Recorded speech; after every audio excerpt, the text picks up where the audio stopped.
আমাদের অস্তিত্ব, আমাদের পরিচয়, আমাদের ভালোবাসা সব কিছুতেই মিশে আছে একটি ভাষা, আমাদের মাতৃভাষা বাংলা।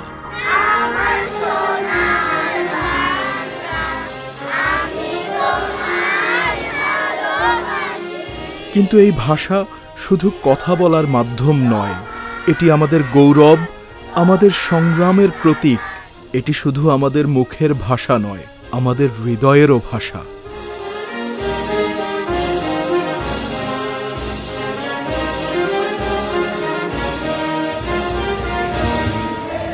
আজ আমরা সেই গৌরবের কাহিনী শুনব।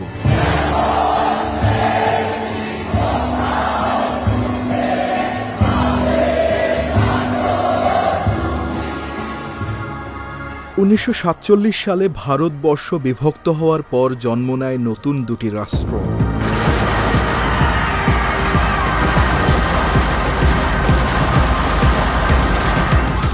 ভারত ও পাকিস্তান।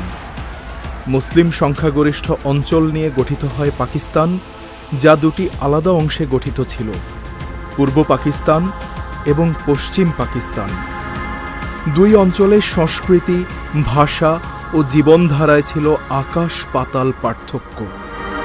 পশ্চিম পাকিস্তানি শাসকরা নিজেদের ক্ষমতা টিকিয়ে রাখতে এবং পূর্ব পাকিস্তানকে অর্থনৈতিক ও সাংস্কৃতিকভাবে শোষণ করার জন্য উর্দুকে একমাত্র রাষ্ট্রভাষা করার ষড়যন্ত্র শুরু করে।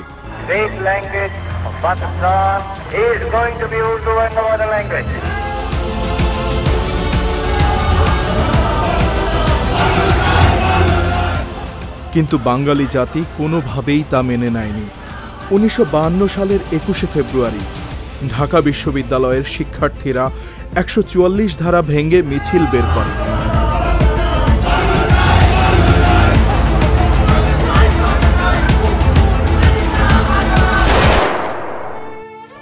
পাকিস্তানি পুলিশের নির্বিচার গুলিতে প্রাণ হারান সালাম, বরকত, রফিক, শফিক, জব্বার সহ আরো অনেকে। আমি দাম দিয়ে কিনেছি বাংলা। এই আত্মত্যাগ ছিল শুধু ভাষার জন্য নয়, নিজেদের অস্তিত্ব রক্ষার জন্য এক বিরাট প্রতিবাদ।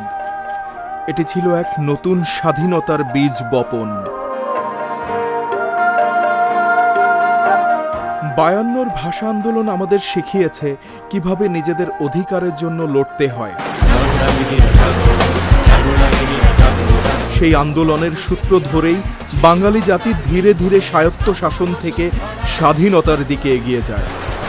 পশ্চিম পাকিস্তানের শোষণ, বৈষম্য এবং সাংস্কৃতিক আগ্রাসন যখন চরমে পৌঁছায়, তখন বাঙালিরা আর নীরব থাকেনি।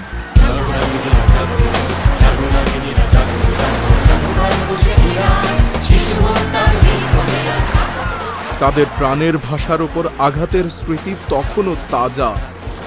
সেই ভাষার সম্মান রক্ষা এবং নিজেদের রাজনৈতিক, অর্থনৈতিক ও সাংস্কৃতিক স্বাধীনতার জন্য 1971 সালে শুরু হয় সশস্ত্র মুক্তিযুদ্ধ। ভাষা আন্দোলনের মতো এই যুদ্ধও ছিল রাষ্ট্র ও রাষ্ট্রভাষার মর্যাদা রক্ষার এক বিরাট সংগ্রাম। দাম দিয়ে কিনেছি বাংলা,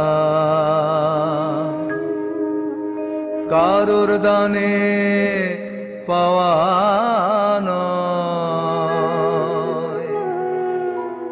আমি দাম দিছি প্রাণ লক্ষ কোটি, জানায় আছে জগৎময়।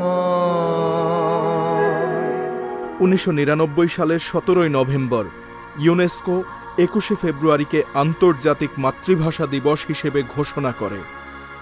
2000 সাল থেকে সারা বিশ্বে এই দিনটি শ্রদ্ধার সঙ্গে পালিত হচ্ছে। এটি শুধু বাংলা ভাষার স্বীকৃতি নয়, বরং পৃথিবীর সব ভাষার প্রতি সম্মান জানানোর এক অনন্য প্রতীক। পৃথিবীর প্রায় 6900টি ভাষার মধ্যে বাংলা ভাষার স্থান 7ম। এটি শুধু বাংলাদেশেরই ভাষা নয়, ভারতের পশ্চিমবঙ্গ, ত্রিপুরা, আসামের একটি বৃহৎ অংশেরও ভাষা। মাতৃভাষা কেবলই একটি ভাষা নয়, এটি একটি জাতির সংস্কৃতি ও আত্মপরিচয়ের ভিত্তি। একজন বিখ্যাত সাহিত্যিক ও শিক্ষাবিদ ডক্টর মুহম্মদ শহীদুল্লাহ বলেছিলেন, যে জাতি জ্ঞান চর্চা ও বুদ্ধিবৃত্তিক উৎকর্ষে নিজেদের মাতৃভাষার প্রতি অবহেলা করে তারা পঙ্গুত্বের শিকার হয়। মাতৃভাষায় জ্ঞান চর্চা না করলে জ্ঞানের আসল স্বাদই পাওয়া যায় না। ভাষা আমার মায়ের মতো আপন। আমার সোনার দেশের রক্তে রাঙানো ফেব্রুয়ারি, আমি কি ভুলিতে পারি?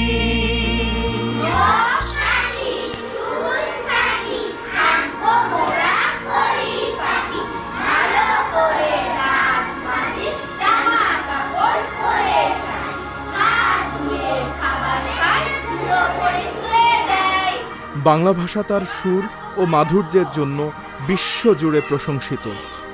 এর কাব্যিকতা এবং শ্রুতি মধুরতা অদ্বিতীয়। পুরানো সে দিনের কথা বলবি কি রে, হাইও সে চোখের দেখা প্রাণের কথা, সে কি ভোলা যায়? সময় যখন ডাকে রক্ষা করো মাকে, কোন দানবের সাধ্য আছে ওদের ধরে রাখে। আন্তর্জাতিক অঙ্গনে বাংলা ভাষা শুধু একটি মাধ্যম নয়, এটি সংঘাত নিরসনে ও শান্তি প্রতিষ্ঠায় একটি গুরুত্বপূর্ণ ভূমিকা পালন করতে পারে। এই ভাষা যেন ভালোবাসা ও মানবিকতার এক জীবন্ত প্রতিচ্ছবি।